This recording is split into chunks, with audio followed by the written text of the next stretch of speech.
A decade earlier, psychologist Stanley Milgram had also looked at how we respond to authority. In order to understand how people were induced to obey unjust regimes and participate in atrocities such as the Holocaust, he set up an experiment.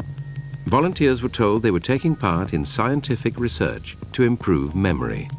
Would you open those and tell me which of you is which, please? Teacher. Where? Teacher. Separated by a screen, the teacher would ask the learner questions in a word game and administer an electric shock when the answer was incorrect. He was told to increase the voltage with each wrong answer. Cloud, horse, rock, house. Answer. Wrong. 150 volts. Answer, horse. Oh. Experiment, that's all. Get me out of here. Get me out of here, please. Continue, please. Go right on. I refuse to go on. Let me out. He refuses to go on. The experiment requires you continue, teacher. Please continue. Participants didn't know that the learner was really an actor and the so-called shocks harmless. You're gonna get a shock. 180 volts. Oh. I can't stand the pain. Let me out of Can't here. stand it. I'm not gonna kill that man there. I mean, who's gonna take the responsibility if anything happens to that gentleman? I'm responsible for anything that happens here. Continue, please. All right, next one. Slow. Walk, dance, truck, music. Two-thirds of volunteers were prepared to administer a potentially fatal electric shock when encouraged to do so by what they perceived as a legitimate authority figure. In this case, a man in a white coat. 375 volts. I think something's happened to that fellow in there. I don't get no answer. He was hollering with less voltage. Can't you check in to see if he's all right, please? Milgram's findings horrified America. They showed that decent American citizens were as capable of committing acts against their conscience as the Germans had been under the Nazis. July of 1972, the Washington Star newspaper broke the story about the controversial Tuskegee Institute syphilis experiment. For 40 years, from 1932 until 1972, the U.S. Public Health Service, in partnership with Tuskegee, secretly studied the effects of untreated syphilis in African-American men in Alabama. 600 black men, 399 with syphilis and 201 without the disease, were induced to participate in the experiment. Nearly all of them were poorly educated, impoverished sharecroppers. In exchange for participating, they were promised free medical exams, hot meals, and a burial stipend. The men with syphilis were not told they were infected and were not treated, even after penicillin was discovered to be an effective cure for the disease in the 1940s. Over the course of the experiment, 128 participants died of syphilis or syphilis-related complications.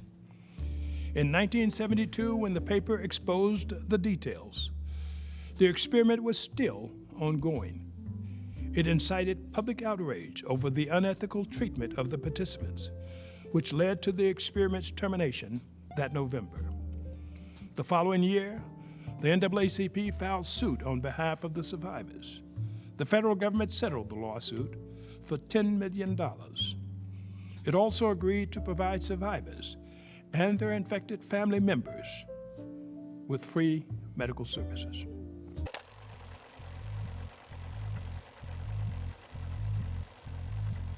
Would you rather be a guard or a prisoner? I don't think I have the qualities to be a guard. Prisoner. Prisoner, I guess.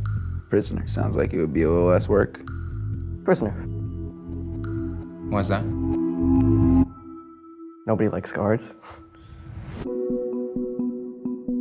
Good afternoon, gentlemen. This experiment will be an extension of my research into the effects prisons can have on human behavior.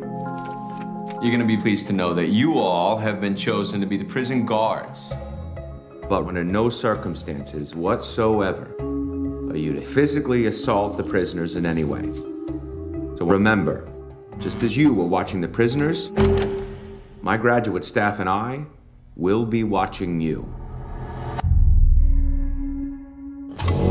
right, gentlemen, we gonna have ourselves a lot of fun. Rule number 1, prisoners must remain silent. This is an exercise period. Okay, is it just me, or are these guys taking this thing a bit too seriously? Why don't you give me 20 push-ups? Look at this guy. Thinks he's John Wayne or something. You address me as Mr. Correctional Officer. This might be an interesting 2 weeks after all. Why don't you make up your bunk, 8612? I did, Mr. Correctional Officer. Well, that's not what I see. Hey, what are you doing? I just made that!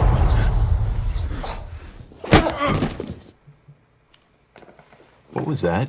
You just hit him. You're not supposed to hit him. Should we step in? No, let the guards figure it out. Let's see where it goes. Good evening, gentlemen. How about we make this one a night to remember? This is all real. They won't let you go. They won't let us leave. Those are not prisoners. Those are not subjects. Those are boys, and you are harming them. Please! Let me out of here! I want out! I want out now! You thought you were gonna get some playtime in the yard, boy? Is that what you thought this was gonna be? I had no idea it would turn out this way.